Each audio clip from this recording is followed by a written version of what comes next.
하나님 말씀 같이 보겠습니다. 신약 성경 누가복음 1장 34절 35절입니다.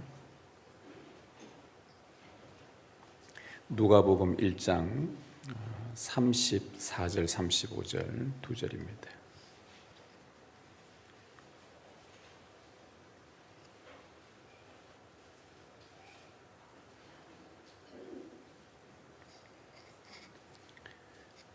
같이 한 목소리로 읽겠습니다. 34절 35절 같이 읽습니다.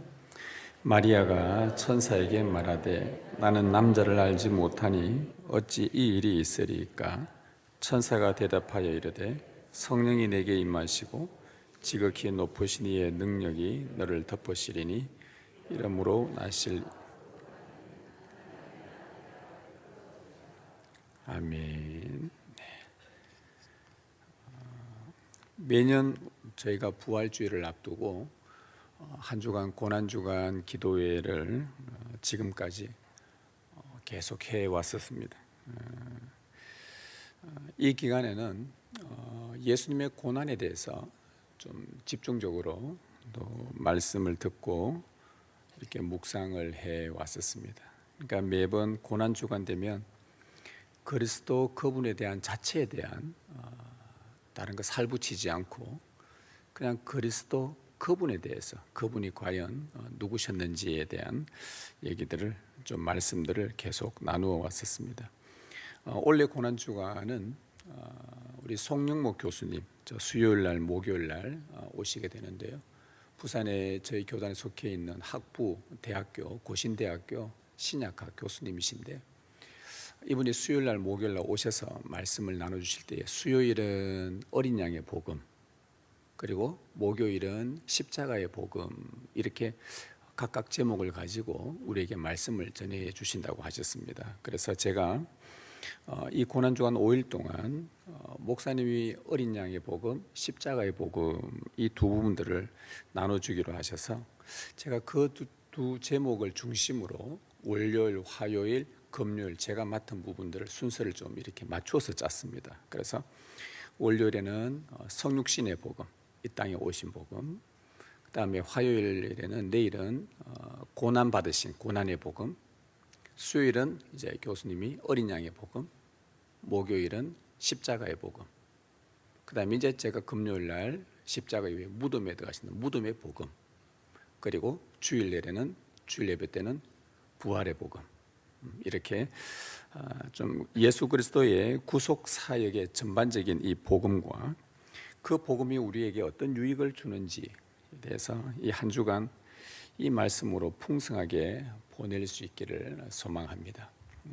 오늘 성육신의 복음에서는 성육신, 사람의 몸을 입고 이 땅에 오셨다라는 성육신의 복음에서 예수님의 그 동정녀 탄생, 동정녀 잉태 탄생이 어떻게 그것이 가능할 수 있었는지, 그리고 동정녀 탄생의 교리가 우리에게 가르치는 바가 뭔지, 그리고 우리에게 어떤 유익이 있는 복음인지를 우리가 오늘 저녁 시간에 한번 말씀을 같이 듣도록 하겠습니다. 가브리엘 천사가 마리아에게 찾아왔습니다. 마리아는 천사가 찾아온 것에 대해서 많이 놀랐습니다. 여러분들의 일상의 삶에 천사가 찾아왔다, 여러분 놀라겠죠? 천사가 찾아온 적 있습니까? 여러분들에게 천사가 안 찾아오십니까? 우리 하나님은 우리의 구원을 위해서 천사를 부리십니다. 천사는 하나님의 일꾼이신데 보내셔요. 그래서 저는 마리아에게 천사가 찾아왔다, 마리아가 굉장히 놀랐습니다. 보통 천사의 방문은 두 가지였습니다. 평안의 소식을 전하는가, 아니면 심판의 소식을 전하는가. 마리아가 천사가 찾아오니까 그의 마음에 덜컥 평안의 소식일까, 심판의 소식일까. 구약시대 때에 하나님의 선지자들이 찾아올 때마다 그 마을에 선지자가 찾아오면 그 마을 사람들이 부들부들 떨면서 선지자에게 묻습니다. 평안입니까? 심판입니까? 라고 묻습니다. 그러면 선지자가 평안이니라 하면 이 백성들이 너무너무 기뻐합니다. 이야, 하나님께서 우리에게 평화의 소식을 전하시려고 오셨구나. 마리아에게 찾아왔습니다. 마리아에게 뭐라 그러냐? 평안하라. 평안하라. 그런데 평안하라 해놓고는 천사의 말을 가만히 듣다 보니까 마리아가 평안하지가 않습니다. 충격을 먹습니다. 이유는 네가 아들을 낳을 것이다 라는 수태고지를 받았기 때문입니다. 마리아는 의아했지요. 지금 이게 무슨 뚱딴지 같은 소리냐. 나는 사내를 알지 못하는데, 나는 남자를 알지 못하는데 어떻게 아들을 낳을 수 있단 말인가. 평안이라 해놓고는 자기한테 찾아오는 이 충격은 말로 표현할 수가 없었습니다. 있을 수 없는 일이잖아요. 생물학적으로 불가능한 일입니다. 남자가 알지를 못하는데 어떻게 여자 혼자서 보통 사람이 태어나는 방식이 아닌 그러한 탄생, 잉태와 탄생에 대한 이야기를 듣고 마리아가 굉장히 놀랐죠. 그때 천사는 마리아에게 처녀의 잉태, 탄생 가능성에 대해서 왜 그게 가능한지를 이유를 설명해 줍니다. 오늘 말씀해 보면 성령이 네게 임하시고 지극히 높으신 이의 능력이 너를 덮으시리니 이러므로 나실 바 거룩한 이는 하나님의 아들이라 일컬어지리라. 남자를 알지 못하는 여자에게 잉태가 가능한 이 초월적인 사건, 여러분 이거 초월적인 사건 맞지요? 맞지요, 그죠? 여기 계신 모든 사람들은 저를 포함해서 여러분 모두는 남자와 여자, 아빠와 엄마의 사이에서 다 태어나야 됩니다. 이게 인류에 태어난 모든 인류는 다 그래, 인간은 다 그래 태어납니다. 그런데 지금 남자가 없는데 동정녀로서 처녀로서 아이를 잉태한다는 것은 과학적으로 불가능한 일입니다. 생물학적으로 말이 안 됩니다. 있을 수 없는 일입니다. 그런데 그 초월적인 사건이 초월적인 존재이신 하나님의 능력으로만 가능하다가 지극히 높으신 이의 능력이 너를 덮으시리니 이 능력으로만 가능하다, 불가능한 게 아니다라고 말해줍니다. 아무것도 없는 무에서 말씀으로 유를 창조하신 하나님이시라고 한다면 우리는 아무것도 없던 때를 살아보지를 않았기 때문에 무에서 유를 창조했다는 자체가 우리는 너무 생소합니다. 눈 떠보니까 숨 쉴 수 있는 공기가 있고 밖을 나가보니까 해와 달과 별과 모든 만물들이 지어져 있다는 걸 알고 있기 때문에 우리는 무에서 유가 창조됐다는 사실에 대해서 너무 생소합니다. 그런데 하나님의 입장에 보십시오. 아무것도 없는데 말씀 하나로 생겨난다고 한다면 하나님의 그 능력은, 창조의 능력은 처녀의 잉태에는 어려운 일이 아닌 거예요. 하나님께는 너무 쉬운 일입니다. 지극히 높으신 이의 능력이 너를 덮으시리니, 하나님의 능력이 그를 덮으신다, 덮는다. 이 덮는다라는 이 단어가요, 히브리어에 창세기에 하나님의 신이 수면 위에 운행하신다, 이 운행하신다, 운행하신다, 독수리가 날개를 펴서 새끼를 품는 것과 이 단어, 수면에 운행하신다, 성령이 덮으신다, 다 똑같은 단어들입니다. 높으신 하나님의 능력이 마리아를 덮으며 충분히 가능한 동정녀의 탄생, 세상에서 단 한 번도 없었던 유일한 사건, 어느 누구에게도 일어날 수도 없는 기이한 일, 누구도 이해하기 어려운 신비한 역사였습니다. 그것이 마리아에게 나타난 것이죠. 예전에 저희가 성이 박씨라 하니까 너희 시조가 박혁거세냐 묻더라고요. 그래서 박혁거세 맞나? 박혁거세가 아래서 태어났다 해서 나의 시조는 파충류냐 조류냐 그러면 그런 농담을 한 적이 있었습니다. 어떠한 사람을 자기의 부족 최초의 선조를 아주 존귀하게 만들기 위해서 신화화시켜서 아래서 태어났다, 그러한 것들을 만들어내죠. 그런데 신화인데 예수님의 사건은 처녀의 잉태, 동정녀의 잉태, 성령으로의 잉태, 어느 누구에도 일어날 수 없는 정말 신비하고 믿어지지 않는, 지금도 많은 대학생들과 대화를 하다 보면 이 진리를 받아들이지 않습니다. 왜? 여러분들은 중에 요즘 대학생들은 웬만하면 다 대학 다 나왔잖아요. 뭐 배운 게 좀 있다고, 과학적으로 이해 안 된다고 안 믿는 거예요.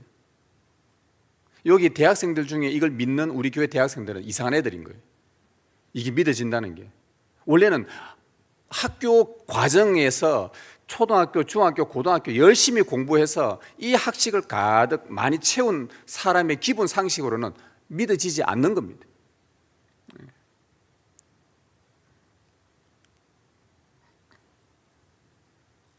여러분, 하나님께서 당신의 뜻을 세우시고 뜻을 이루기 위해 성령의 능력으로 일하십니다.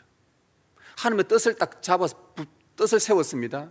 뜻을 이루기 위한 하나님의 방법은 성령의 능력으로 일하십니다. 하나님의 뜻이 무엇입니까? 잃어버린 자기 백성의 구원입니다. 우리의 구원을 위해 하나님께서 품으신 뜻은 우리 인간이 도무지 머리로 이해될 수 없는 동정녀의 성령의 잉태와 탄생입니다. 하나님은 우리의 구원을 위해서 반드시 이 동정녀의 성령의 잉태와 탄생이 필요했기 때문에 하나님은 마리아에게 성령을 보내셨던 것입니다. 반드시 필요했기 때문에. 만약 예수님의 동정녀의 잉태와 탄생을 우리가 믿지 못한다면 무엇을 못 믿는 것과 똑같으냐? 하나님께서 천지를 창조하신 것을 안 믿는 것과 똑같은 겁니다. 하나님의 성령의 능력이 여러분 가운데 임하시면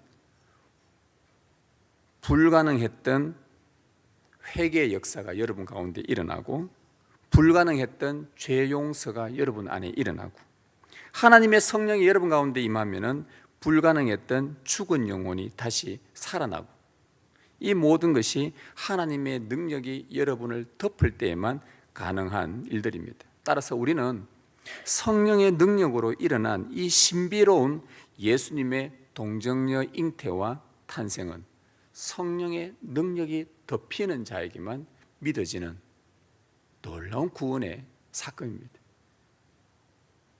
여러분 믿으십니까? 하나님의 성령이 여러분을 덮으셨습니까? 그런 자만 이 신비로움이 믿어지는 것입니다. 전 세계에서 몇 퍼센트 안 됩니다. 이걸 믿는 사람들은. 지금 현재 몇 퍼센트 안 되는 이 신비로움을 믿는 것이 여러분이 그 안에 포함되어져 있고, 그것은 하나님의 능력이 여러분을 덮었기 때문에 가능한 것입니다. 자, 그러면 예수님의 동정녀 잉태와 탄생이 꼭 필요했는가? 하나님이 우리를 구원하는 방법이 이것 말고는 없는가? 반드시 이것이 필요했던 건가? 이 방법 외에는 우리를 구원할 방법이 없었는가? 우리는 예수님이 우리를 구원하셨다, 십자가에서 우리를 대신 죽으시고, 여러분들 기도하실 때 보면, 여러분들 이 자리에서 기도하실 때 보면 예수님께서 나를 구원하셨다 할 때 가장 많이 언급하는 것이 십자가에서 죽으시고 부활하시고, 이거밖에 이야기 안 해요. 동정녀 탄생 이야기 한 번도 안 합니다. 제가 지금까지 12년 동안 여기서 기도하는 걸 다 들어봤는데, 우리를 십자가에서 구원하여 주시고 십자가에 죽으시고 부활은 끊임없이 이야기하는데, 동정녀 이야기는 한 번도 제가 기도 시간에 하는 줄 제가 못 봤습니다. 맞죠? 그죠? 가만히 생각해 보면 그래요. 그런데 하나님은 이 방법이 아니고서는 우리를 구원하지 않으시려고 마음먹은 거예요. 그 말 뜻은 십자가가 되기 위해서는 동정녀 잉태와 탄생은 필수적이기 때문에 이거 안 되면 십자가 사건 아무 의미가 없는 겁니다. 굉장히 중요한 부분들이죠. 이 방법 외에는 우리를 구원할 길이 없었는가? 결론부터 말씀드리면 없습니다. 반드시 예수님은 성령으로 말미암아 동정녀의 잉태와 탄생, 이 성육신을 통해서만 우리의 구원이 가능했습니다. 왜 그렇습니까? 왜 그렇죠? 왜 굳이 성령으로 잉태되었는 이 신비로운, 아무도 잘 안 받아들이고 믿으려고 하지 않는 이것을 우리에게, 이 일들을 행하셔서 우리에게 믿도록 하고, 이것이 우리를 구원하는 방법인가? 이 방법 외에는 없는가? 왜 그런가요? 설명을 좀 해드리겠습니다. 여러분, 구원은 여러분이 구원받았다고 할 때는 죄인과 거룩하신 하나님과 다시 화목되는 겁니다. 누구와 누구와가, 특히 죄인과 하나님은 화목될 수가 없습니다. 반드시 화목되려면 화목시키는 중재자가 필요합니다. 중보자가 있어야 됩니다. 구약시대에는 그 역할을 누가 했습니까? 흠 없는 짐승이 했습니다. 흠이 없는 짐승이 역할을 그 대신하여 피 흘려 죽음으로 죄인들이 거룩하신 하나님과 화목하게 되는 그 구약의 일시적인 때가 있었습니다. 그러나 죄 가운데 잉태되어서 태어난 사람은, 우리는 죄 가운데 평생 살기 때문에 어머니 뱃속에서부터 잉태될 때부터 죄악 중에서, 다윗이 고백하지 않습니까? 내가 어머니의 뱃속에서 죄악 중에서 잉태하였으며, 뱃속에서부터 잉태되는 순간 여러분이 형체가 생기기 전부터 죄인이었단 말입니다. 그리고 그렇게 태어나 보니까 늘 일상이 죄 짓는 것밖에 없단 말이죠. 죄 가운데 살기 때문에 하나님과 우리가 화목되려면 구약시대로 말한다면 짐승을요 무한반복으로 죽여야 됩니다. 몇 마리 죽여야 되겠습니까? 여러분의 죄를 씻을 때마다 여러분 몇 마리 죽어야 돼요? 여러분이 구약시대 태어났다고 생각해 보십시오. 혹 유대인이라고 한다면 여러분들은 여러분의 인생 태어나서 죽을 때까지 몇 마리 짐승 죽였겠습니까? 여러분의 지은 죄를 계산해서 짐승을 바쳐야 한다고 생각하면 몇 마리 바쳤겠습니까? 여러분 생각해 보십시다. 사람이 범죄를 했어요. 그런데 내 범죄를 씻어주기 위해 짐승이 대신 죽었어요. 사람의 죄가 사해질까요? 정확하게. 여러분이 죄를 지었어요. 그 죄 대신에 짐승이 대신 죽었어요. 여러분 죄가 사해집니까? 정확하게? 아닙니다. 여러분의 죄를 위해 수백 마리, 수천 마리 짐승을 죽인다 해서 여러분의 죄가 사해지는가? 반복될 뿐입니다. 계속 반복될 뿐입니다. 이 짐승의 죽음은요 단지 그림자에 불과합니다. 후에 이 짐승과는 비교할 수 없는 차원이 다른 흠이 없는 완전한 중보자를 보내시기 위한 하나님의 단 그림자를 우리에게 보여준 것뿐이에요. 죄인들에게 단번에 무한 반복해서 죽여야 될 짐승 말고 단 한 번에 우리의 죄를 끝낼 흠 없는 제물이 필요합니다. 그러기 위해서는 두 가지 조건이 성립돼야 됩니다. 무슨 성립이 돼야 되는가? 사람이 범죄했으니 죄값은 누가 받아야 됩니까? 사람이 받아야 됩니다. 이 사람이 죄를 지었으면 이 사람이 죄값을 받아야 됩니다. 그렇죠? 여러분이 죄를 지었으면 누가 죄값 받아야 됩니까? 여러분 자신이 그 죄에 대한 값을 치러야 됩니다. 즉 첫 사람 아담이 죽어서 그 후손들이 다 죄인이 되었으면 누가 그 죄값을 치러야 됩니까? 짐승이 대신 치를 수 있습니까? 아니요. 사람이 죽었으면 원래는 사람이 죽어야 됩니다. 그런데 하나님께서 왜 짐승을 대신했냐? 자기 백성을 너무 사랑하니까. 죄 짓는 족족 너 죽어. 죄는 사망. 하나님이 애를 태어나는 족족 다 죽어야 되니까. 뱃속에서 잉태됐으니까 태어나면 다 죽어야 되니까. 넌 죄 지었으니까. 하나님이 그렇게 할 수 없단 말이죠. 그래서 그들을 죄를 용서하는 하나의 표시로 흠없는 짐승을 대신 바쳐라라고 하신 것뿐이지, 그 사람이 지은 죄는 그 사람이 죄값을 치러야 돼요. 자, 사람이 범죄했으니 사람이 죄값을 치러야 된다. 그리고 우리의 죄값을 치르는데 죄인이 죄인의 죄값을 치를 수 있습니까? 있습니까? 없습니까? 죄 없는 사람이 치러야 돼요. 그래서 이 두 조건이 성립돼야 됩니다. 반드시 사람이어야 되고, 그리고는 죄인을 값을 사하기 위해서 죄 없는 흠 없는 누군가가 필요한데, 완전히 죄 없는 완전한 의인 누구밖에 없죠? 하나님밖에 없어요. 이 세상의 모든 영계, 우주계, 이 지구계 모든 걸 통틀어서 죄 없는 분은 한 분밖에 없습니다. 한 분, 하나님뿐이에요. 그러면 우리의 죄를 사하려면 하나님이셔야 됩니다. 그런데 죄를 지은 자가 죄값을 치러야 되니까 사람이어야 됩니다. 하나님의 놀라운 계획, 사람이면서 동시에 하나님이어야 되는데 이걸 여러분 어떻게 상상이나 할 수 있었겠습니까? 어떻게 하나님이면서 사람인 자를 이 땅에 보낼 수 있냐 이 말이죠. 어떤 방법으로? 하나님께서 이 일들을 행하셨기 때문에 우리가 다 알고 있으니까 하나님이면서 사람을 금방 알지, 우리에게 이런 문제가 주어지면 우리 딜레마에 빠집니다. 어떻게 하나님이면서 동시에 사람이 될 수가 있을까? 이 조건을 성립해야 되는데, 그래서 하나님은 예수님을 사람으로 태어나기 위해서 사람의 몸, 여자의 몸을 빌린 것입니다. 동정녀 마리아의 몸을 빌린 것입니다. 그리고 태어나야 될 사람은, 태어날 자는 죄가 없는 자야 되는데 모든 사람은 죄 가운데 잉태되니 잉태 순간부터 죄가 없이 잉태되어야 되는데 뭘로 가능하냐? 남자와 여자의 사이에서는 절대 불가능한 일인데 어떻게 잉태가 가능하게 될 것이냐? 죄 없는 상태로 어떻게 잉태가 되느냐?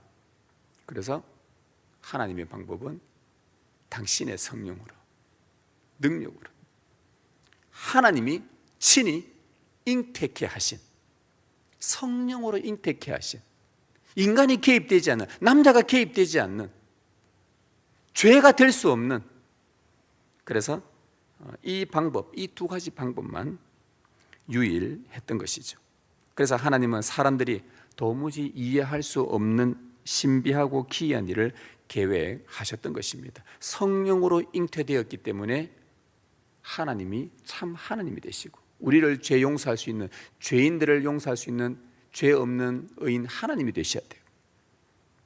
사람의 몸을 입으셨기에 또 참 사람이 되셨고 누구도 믿기 힘든 일, 그래서 많은 사람들로부터 부정당했습니다. 이 교리가 많이 부정당했습니다. 그러나 성령의 능력으로 덮인 자는 예수의 동정녀 잉태의 신비를 믿고 받아들일 수가 있는 겁니다. 하나님의 능력이 여러분들을 덮으면 이 신비로움을 받아들이는 겁니다. 가톨릭 교리에서 문제점이 뭐냐? 예수님을, 죄 없는 예수님을 잉태한 마리아가 죄가 있냐 죄가 없는 여인이냐, 여러분들에게 묻겠습니다. 죄 없는 완전한 하나님의 사람, 하나님의 아들, 성령으로 잉태된 예수님을 잉태를 했다. 잉태를 한 마리아는 죄가 있을까요? 없을까요? 죄 있는 여인이 어떻게 죄 없는 것을 품을 수가 있지요? 모든 사람은 다 죄인인데 죄인들은 안에 죄를 품을 수밖에 없는데 죄가 많은 여인이 어떻게 죄 없는 예수를 품을 수가 있단 말입니까? 말이 안 되잖아요. 그래서 가톨릭에는 마리아의 무엇을 주장하기도 합니다. 여러분 어떻습니까? 마리아는 죄가 있습니까? 없습니까? 죄 있는 여인인데 하나님께서 당신의 능력으로 성령으로 잉태케 하여 죄를 가지고 있는 그 여인의 뱃속에 있는 아기는 죄 없게 할 수 있는 그 능력이 하나님께 있다는 거예요. 이게 참으로 놀라운 일입니다. 이게 놀라운 일입니다. 성령의 능력이 여러분들을 덮으면 여러분은 예수님의 동정녀의 잉태의 신비를 믿고 받아들일 수 있는 것입니다. 여러분들, 이 자리에 계신 여러분들은 이 사실을 믿으십니까? 어떻게 믿기 힘든 이 믿음이 가능했습니까? 하나님의 능력이 마리아를 덮었던 것처럼 하나님의 능력이 여러분을 덮었기 때문에 이 믿음이 가능했던 것입니다. 영원부터 하나님의 자녀로 선택되었기 때문에 하나님께서 여러분에게 성령을 보내신 것입니다. 여러분이 원해서 아닙니다. 하나님의 주권적인 선택과 사랑에서 기인한 것입니다. 그 하나님은 여러분이 예수님의 동정녀 잉태와 탄생을 믿을 수 있도록 성령을 보내는 것을 너무나 기뻐하셨습니다. 예수님은 완전한 중보자로 성령으로 잉태된 참 하나님이시며 사람의 몸을 입으신 참 사람이십니다. 그래서 우리는 매주일마다 공예배 때 사도신경을 대할 때마다 나는 그의 유일하신 아들 주 예수 그리스도를 믿사오니 이는 뭐라 그럽니까? 성령으로 잉태되어 동정녀 마리아에게서 나셨습니다. 이 고백을 우리가 할 수 있는 거예요. 성령의 능력이 여러분을 덮었기 때문에 이 가능하게 된 믿음의 고백, 얼마나 놀라운 은혜인지 모릅니다. 그렇다면 예수님께서 당신의 죄 없으신 순결함, 완전한 거룩함으로 잉태되셨고 탄생하신 이 성육신이요, 왜 우리에게 복음인가? 왜 복음인가? 왜 이것이 복된 소식인가? 우리에게 아담의 후손으로 나의 어머니가 죄 중에서 나를 잉태하여 죄 중에 출생한 우리들, 죄의 뱃속에서부터, 어머니의 뱃속에서부터 죄를 가지고 잉태된 우리들, 어머니 뱃속에서 잉태될 때부터 지워지지도 않고 없어지지도 않고 지옥까지 가지고 갈 우리의 영원한 죄들. 그런데 예수님께서 동정녀의 뱃속으로 들어오심으로 뱃속에서부터 지은 우리의 모든 죄를 용서하신 일, 참 하나님과 참 사람이신 그리스도 예수의 이름으로 하나님 앞에 나오면 하나님은 그때부터 뱃속에서부터 죄로 잉태된 우리의 죄를 보지 않으시고 예수님 의지하여 나온 자들에게 하나님은 완전하신 그리스도를 바라보고 우리를 용서하시고 은혜와 자비를 베풀어 주셔서 하나님과 화목하게 하시는 일. 그래서 동정녀의 잉태와 탄생이 우리에게는 복음 중에 복음인 것입니다. 그렇게 지우고 싶고, 여러분 죄 회개하려고 얼마나 몸부림칩니까? 그렇게 죄 용서, 하나님 용서해 주옵소서 기도하고 또 그 다음부터 또 죄를 지으니까 얘들 맨날 기도할 때마다 빠짐없이 기도하는 게 뭡니까? 하나님 너 죄를 용서해 달라고. 지워지지 않는 죄, 없어지지 않는 죄, 그토록 없애고 싶은 죄, 순결해지고 싶고 거룩해지고 싶은 어머니 뱃속에서부터. 그런데 예수님이 놀랍게 마리아의 뱃속으로 들어가서 우리가 처음에 잉태된 그 순간부터 지은 죄들을 싸그리째 완전하게 용서하시고 제하하시고 사하시고 깨끗하게 하시기 위해서 그분은 어른으로 이 세상에 나지 않으시고 어린 아이로 나신 거예요. 우리의 죄의 근본 뿌리부터 뽑아내기 위해서. 그리고는 우리에게 하나님과 화목하게 하시는 베푸신 은혜와 자비와 긍휼.